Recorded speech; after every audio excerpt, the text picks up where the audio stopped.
পুঁটি মাছ তো আমরা সবাই খেতে পছন্দ করি। যদি পুঁটি মাছটাকে এইভাবে রান্না করা যায় তাহলে এর স্বাদ কিন্তু দ্বিগুণ বেড়ে যায়। তো নমস্কার বন্ধুরা, সবাই কেমন আছো? আশা করি ভালোই আছো। আমিও খুব ভালো আছি। আজকে আবারও একটা রেসিপি নিয়ে চলে এসেছি তোমাদের সঙ্গে শেয়ার করার জন্য। তো প্রথমে দেখে তো বুঝতেই পারছো আজকে কি বানাতে চলেছি বা কি রেসিপি নিয়ে এসেছি। তো আজকে বানিয়েছি হচ্ছে পুঁটি মাছ দিয়ে ঝিঙে আলুর চচ্চড়ি। এটা আমি ঝিঙে দিয়ে বানিয়েছি, তোমরা চাইলে অন্য কিছু দিয়েও বানাতে পারো, অন্য কোনো সবজি দিয়েও বানাতে পারো বা শুধু পেঁয়াজ দিয়ে আলু দিয়েও বানাতে পারো। তো যেহেতু আমি আলু খেতে পছন্দ করি বেশি, তো সেই জন্য আলুটা একটু বেশি দিয়েই বানিয়েছি। তো যাই হোক, দেখো আজকে বানিয়েছি হচ্ছে ঝিঙে আলু দিয়ে পুঁটি মাছের চচ্চড়ি। তো ভিডিও শুরুতেই বড়দের প্রণাম আর ছোটোদের খুব ভরা ভালোবাসা দিয়ে চলো আজকের রেসিপিটা শুরু করি। তো পুঁটি মাছের চচ্চড়ি বানাবার জন্য তো অবশ্যই পুঁটি মাছ লাগবে। তো নিয়েছি পুঁটি মাছ। তো পুঁটি মাছটা বেশ বড় সাইজ মতোই ছিল, আর পেটে কিন্তু সব কটা মাছেরই ডিমে ভরা। এই সময় তো মাছের ডিমটা পাওয়া যায়, আর প্রত্যেকটা মাছের ডিম থাকে। তো মাছটা বেশ টাটকা ফ্রেশ মাছ ছিল, খুব সুন্দর খেতে। এই মাছটা এমনি শুধু ভাজা খেতেও বেশ ভালো লাগে, বা খেয়েওছি আমি। তো দেখো বেশ ভরা, আর পেটে একদম ডিম ভরা, খুব সুন্দর। তো মাছগুলো তো আমি ধুয়ে বেছে নুন হলুদ মাখিয়ে রেখে দিয়েছি। অন্যদিকে দেখো নিয়েছি একটা মিডিয়াম সাইজ আলু, দুটো পেঁয়াজ ছোটো ছোটো, আর নিয়েছি ছোটো ছোটো দুটো ঝিঙে।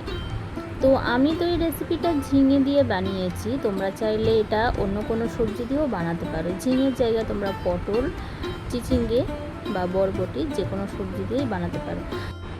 তো আমার কাছে তো ঝিঙে ছিল, তো সেই ঝিঙেটা দিয়েই আমি বানিয়েছি, মানে ঝিঙে সবজি দিয়েই বানিয়েছি। তোমাদের কাছে যে সবজিটা অ্যাভেলেবেল থাকবে সেই সবজি দিয়েই বানাতে পারো, বা সবজি ছাড়াও এটা বানানো যেতে পারে। শুধু আলু, পেঁয়াজ, কাঁচা লঙ্কা, টমেটো দিয়েও বেশ সুন্দর লাগে এরকম চচ্চড়ি। তো দেখো তোমাদের সঙ্গে কথা বলতে বলতে আমি আলু, পেঁয়াজ, ঝিঙে কেটে নিয়েছি, এরকম ছোটো ছোটো করে কেটে নিয়েছি। আমি তো এরকমভাবে কেটেছি, তোমরা যেরকম খুশিভাবে কেটে নিতে পারো। তারপর দেখো অন্যদিকে গ্যাসের ওপর আমি বসিয়ে দিয়েছি কড়াইটা গরম হয়ে যেতে দিয়ে দিয়েছি তেল। তো তেলটা অনেকটাই পরিমাণ দিয়েছি। তো এই তেলেই পুরো রান্নাটা হবে, আমি আর তেল ব্যবহার করব না। তো তেলটা গরম হয়ে যেতে কড়ার চারিদিকে আমি নাড়িয়ে নিয়েছি। এবার আমি মাছগুলো ভেজে নেবো, মানে পুঁটি মাছ যেগুলো কেটে বেছে নুন হলুদ মাখিয়ে রেডি করে রেখেছিলাম, সেগুলো আমি অল্প অল্প করে ভেজে নেবো। যেহেতু মাছটা অনেকটা, দুবার ধরে ভাজতে হবে। দেখতে অল্প লাগলেও কিন্তু অনেকটাই মাছ, আর মাছের সাইজগুলো বেশ মোটামুটি বড় সাইজই বলা যায়, খুব বেশি ছোট নয়। তো মাছগুলো তো আমি একটু লাল লাল করে ভেজে নেব, তবে সাবধানে ভাজতে হবে যেন পুড়ে না যায়। পুড়ে গেলে কিন্তু স্বাদটা একদমই নষ্ট হয়ে যায়, স্বাদ গন্ধ দুটোই। এরকম যে লাল লাল করে ভাজা, এই ভাজা মাছটাও শুধু খেতেও ভালো লাগে, বা গরম গরম ভাতের সঙ্গেও ডালের সঙ্গে বেশ সুন্দর লাগে। এরকম মাছ ভাজা আর ডাল হলে তো ব্যাস আর কিছু প্রয়োজন হয় না, কোনো রেসিপির প্রয়োজন হয় না। শুধু মাছ ভাজা আর ডাল হলেই জমে যায় দুপুরের খাবারটা। তো আজকে শুধু মাছ ভাজা না, মাছের চচ্চড়ি খাওয়াবো। তো মাছগুলো দেখো ভাজা মোটামুটি হয়ে গেছে। তো মাছগুলো আমি তুলে নিচ্ছি, এর চেয়ে বেশি ভাজবো না। এটাই মোটামুটি বেশ ভালোই লাল লাল করে ভাজা হয়ে গেছে। আর এর চেয়ে বেশি ভাজলে মচমচে করে সেটা আবার অতটা ভালো লাগবে না খেতে, যেহেতু তরকারি করব। তো সেই জন্য আমি তুলে নিয়েছি। এবার ওই তেলেতেই দিয়ে দিলাম বাকি যে মাছগুলো ছিল সেই মাছগুলো। এইগুলো ওই একইভাবেই লাল লাল করে একটু ভেজে নেব।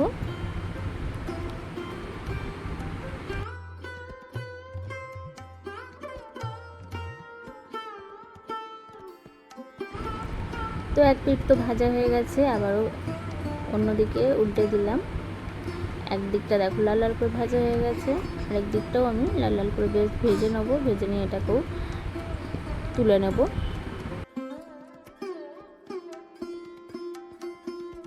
ভাজা হয়ে গেছে, এবার আমি একটা জায়গায় তুলে নেব। এবার বেঁচে যাওয়ার যে তেলটা খুব বেশি বাঁচেনি, অল্পই তেল আছে। তো তেলটা আমি এই তেলে দিয়েই রান্না করব, আর তেল তুলবো না বা তেল আর নতুন করে দেবো না। তো তো ওই তেলের মধ্যেই আমি দিয়ে দিলাম কালো জিরে। কালো জিরের গন্ধটা বেশ ভালো লাগে এই রান্নাটায়। কালো জিরের জায়গায় তোমরা পাঁচ ফোড়নও ব্যবহার করতে পারো, সেক্ষেত্রেও বেশ ভালো লাগে। তো দিয়ে দিলাম কালো জিরে আর কাঁচা লঙ্কা। তারপরে দিয়ে দিলাম কেটে রাখা পেঁয়াজ। পেঁয়াজগুলোকেও একটু হালকা করে ভেজে নেবো, খুব বেশি লাল লাল করবো না।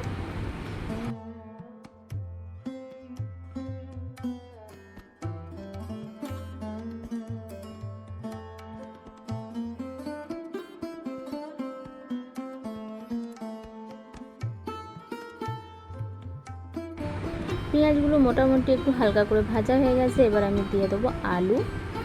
আলুগুলোকেও একটু ভেজে নেব।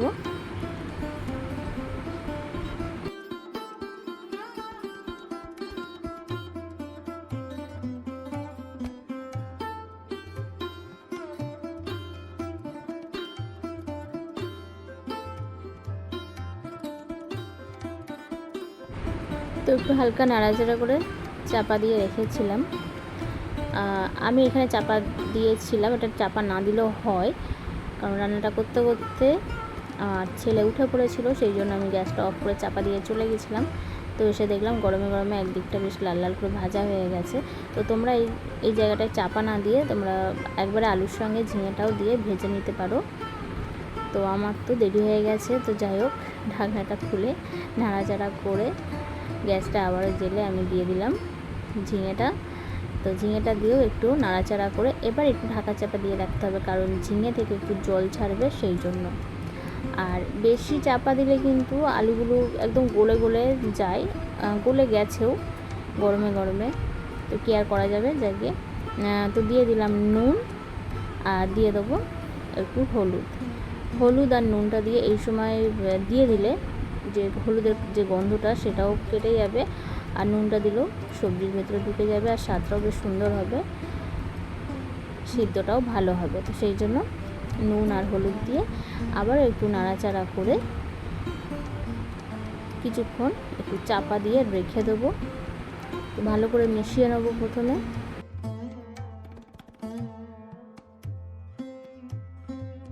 তারপর দেখো মিনিট খানিকের জন্য চাপা দিয়ে রেখেছিলাম, গ্যাসের ফ্লেমটা একদম লো করে। গ্যাসের ফ্লেমটা যদি লো না করো তাহলে কিন্তু তলায় ধরে যেতে পারে, সেই জন্য অবশ্যই চাপা দেওয়ার সময় গ্যাসের ফ্লেমটা অবশ্যই লো করে দেবে। তো দেখো ঝিঙে থেকে জলও ছেড়ে গেছে আর সবজিগুলো সিদ্ধও হয়ে গেছে। তো আর জল দেওয়ার প্রয়োজন হয় না, এটা কিন্তু এরকম ভাজাও খাওয়া যেতে পারে। তো যেহেতু চচ্চড়ি করবো তরকারি, তো আমি সামান্য একটু জল দেবো, কারণ পুঁটি মাছটা সিদ্ধ হতে হবে, আর পুঁটি মাছের যে গন্ধটা ওটা তরকারির সঙ্গে অ্যাবজর্ব করার জন্য সেই জন্য জল দিয়েছি। এটা আরেকটু আগে দিলে ভালো হতো। তো যাই হোক আলুগুলো সবজিগুলো আমার ভালো মতন সিদ্ধ হয়ে গেছে, তাই আমি অল্প একটু জল দিয়েছি। দেখো কত সুন্দর সিদ্ধ হয়ে গেছে, একদম গলে গেছে। তো এবার আমি দিয়ে দেবো ভেজে রাখা পুঁটি মাছ। পুঁটি মাছটা দিয়েও আমি একটু নাড়াচাড়া করে নিয়ে ঢাকা চাপা দিয়ে রেখে দেবো কিছুক্ষণ। তোমাদের কাছে ধনিয়া পাতা থাকলে একটু দিতে পারো, বেশ স্বাদ আর গন্ধটা সুন্দর হয়। তো আমার ঘরে ছিল না, আমি তো দিইনি, এমনিই করেছি, এটাও বেশ সুন্দর হয়েছিল। তবে এটা শীতের সময় করলে ধনিয়া পাতা দিলে আরও সুন্দর লাগে গন্ধটা, আর স্বাদটাও বেশ আরও সুন্দর হয়। তো আমি টমেটো দিইনি, তোমরা চাইলে একটু টমেটোও দিতে পারো। তো দেখো ভালো করে একটু মিশিয়ে নেব। মিশিয়ে নেওয়ার পর আরও মিনিট দুয়েকের জন্য ঢাকা চাপা দিয়ে রেখে দেবো। 2 মিনিট পর দেখো চলে এসেছি, বেশ সুন্দরভাবে মিশে গেছে, আর মাছ ভাজার যে গন্ধটা ওটা পুরো তরকারির সঙ্গে মিশে গেছে, গন্ধটা খুব সুন্দর বেরোচ্ছে। গন্ধেতেই পুরো জিভে জল চলে আসছে, মনে হচ্ছে এখনই তুলে খেয়ে নিই, এতটাই সুন্দর স্বাদ আর গন্ধ, খুবই লোভনীয় হয়। তো কারা এরকমভাবে খেয়েছো অবশ্যই জানিও। আমার তো দারুণ লাগে এইভাবে রান্নাটা, এটা ভাতের সঙ্গে তো দারুণ জমে যায়, গরম গরম ভাত আর এই পুঁটি মাছের চচ্চড়ি, ব্যাস আর কিছু চাই না। তো আজকের রেসিপিটা তো এতটুকুই।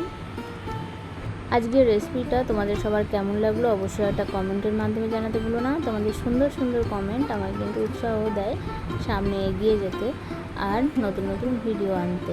আমার পুরনো বন্ধুরা তো আছোই আমাকে সাপোর্ট দেওয়ার জন্য, ভালোবাসা দেওয়ার জন্য। তোমাদের সাপোর্ট, আশীর্বাদ, ভালোবাসায় আমি আজ এত দূরে পৌঁছেছি। তোমাদেরকেও অসংখ্য ধন্যবাদ, অনেক অনেক ভালোবাসা। আর আজকের যে নতুন বন্ধুরা আমার চ্যানেলে প্রথমবার ভিজিট করেছো, তোমাদেরকেও অসংখ্য ধন্যবাদ, অনেক অনেক ভালোবাসা, অভিনন্দন ও শুভেচ্ছা। আজকের রেসিপিটা দেখে যদি ভালো লেগে থাকে অবশ্যই চ্যানেলটাকে সাবস্ক্রাইব করে নিও, আর পাশে থাকা বেল আইকনটা প্রেস করে অল নোটিফিকেশানটা অন করে দিও, তাহলে আমার নতুন নতুন ভিডিও সবার আগে তোমাদের কাছে পৌঁছে যাবে। এতক্ষণ ধৈর্য সহকারে আমার এই রেসিপিটা দেখার জন্য সকলকে অসংখ্য ধন্যবাদ। দেখা হচ্ছে পরের একটা রেসিপির সঙ্গে। ততক্ষণ সবাই তোমরা খুব খুব ভালো থেকো, সুস্থ থেকো, টাটা।